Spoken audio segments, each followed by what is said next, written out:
ខ្ញុំប្រាប់ពីរបៀបបង្កើត Play Store បង្កើតដល់ងាយ Play Store យើងត្រឹមដងចូល Play Store ចាំបន្តិចវាកំពុងតែដើរ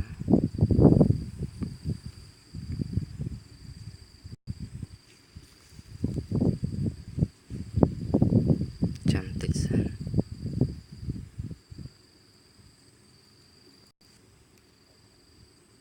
វាលោតមកហើយហើយចុចអានេះមកនាមខ្លួនយើង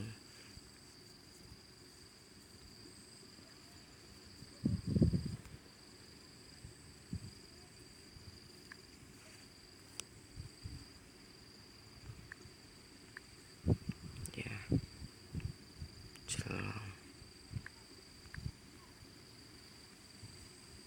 ដាក់តែប៉ុណ្្នឹងទេ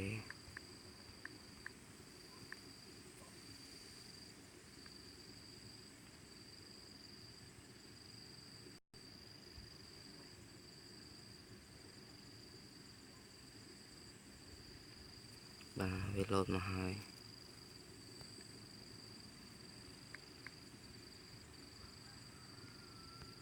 ចឹងដាក់អីក៏បានតែចិត្តឲ្យយើងនេះភេទប្រុសចង់ដាក់ភេទស្រីតែខ្ញុំភេទប្រុសខ្ញុំដាក់ភេទប្រុសបាទទៅហើយកំពុងតែដើរបាទ email យើងមិញហ្នឹងយើងវាយមក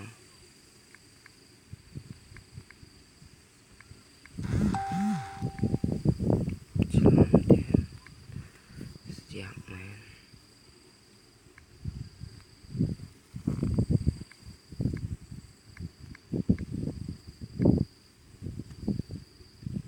វាចូលហើយ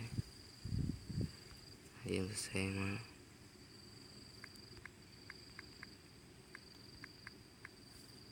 ឲ្យបាន8ខ្ទង់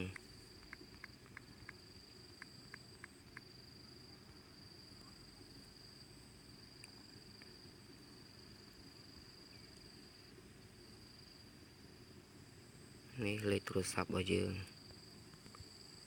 វាយមក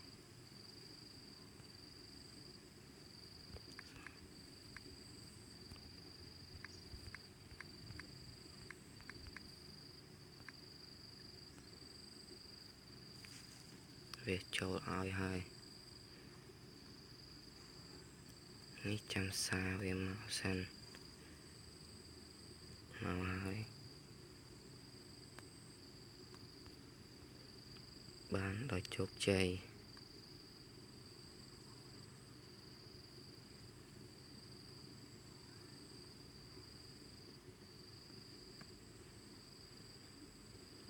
សូមជួយ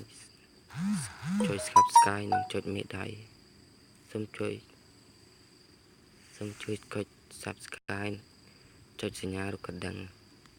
ដើម្បីទទួលបានវីដេអូថ្មីរបស់ខ្ញុំ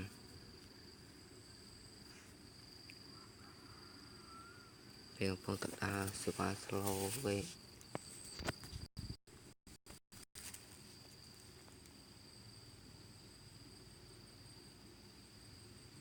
ចាំតិច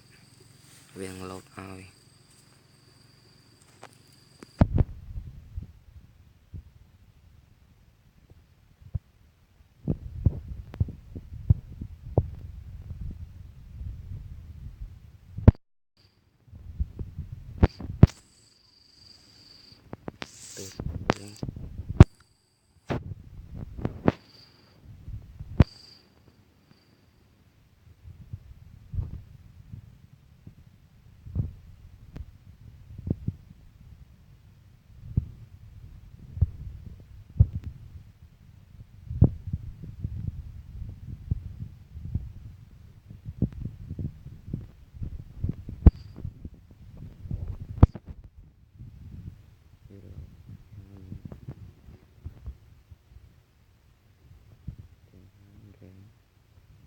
យើងគួរចង់ដល់